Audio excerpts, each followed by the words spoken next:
Hi there guys, welcome back to Boxpred. I want to give my thoughts on the fight this upcoming weekend between Lyndon and Anthony Yarde. There are no titles on the line as far as I'm aware, but it's an intriguing fight for me. Lyndon is 19-0 unbeaten, 13 stoppages to his name. He's an orthodox fighter. Anthony Yarde has 21 victories, 2 losses, 20 stoppages to his name, also an orthodox fighter. And you know guys, this is not going to be a long-winded prediction here.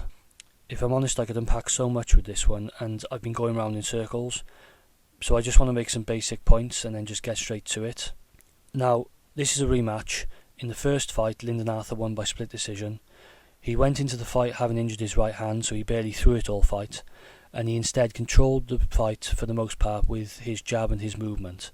And Anthony Yarde struggled with that jab and that movement, and although he was able to have some real good success towards the end of the fight, he ended up losing out on a split decision. Okay, so that's basics of the first fight. Now in this rematch, Lyndon has his right hand back, but rather than it working in his favour, I think it may work as a disadvantage for him.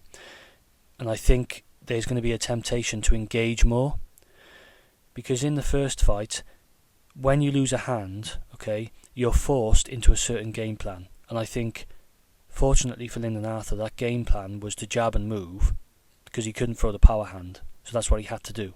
And I think against Anthony Yarde, that allowed Arthur to fight the perfect game plan. Now he's got the right hand back in the rematch, I think it's going to be too much temptation to throw that power hand and to get caught in exchanges. And I think that Anthony Yarde will end up catching Arthur, and I think he's going to stop Lyndon in the 6th or 7th round, okay? Now, I'm not going to say Lyndon doesn't have power, because he does, and there's going to be a risk for Yarde, because with that right hand back, Arthur's power hand comes into play, okay? And he's stopped guys plenty of times before, and he's got the potential to stop Yarde here. But I just think Anthony Yarde, with his power and his underrated boxing skills, because I think he's got good movement, I think he does have a good jab himself, Anthony Yarde, when he wants to use it. I think that he's going to be able to come off better in the exchanges, okay? I'm going for the middle of the fight, 6th or 7th round, because I think, I don't know when this could happen. It could be from the opening bell to the end bell. So I'm going for somewhere in the middle, okay?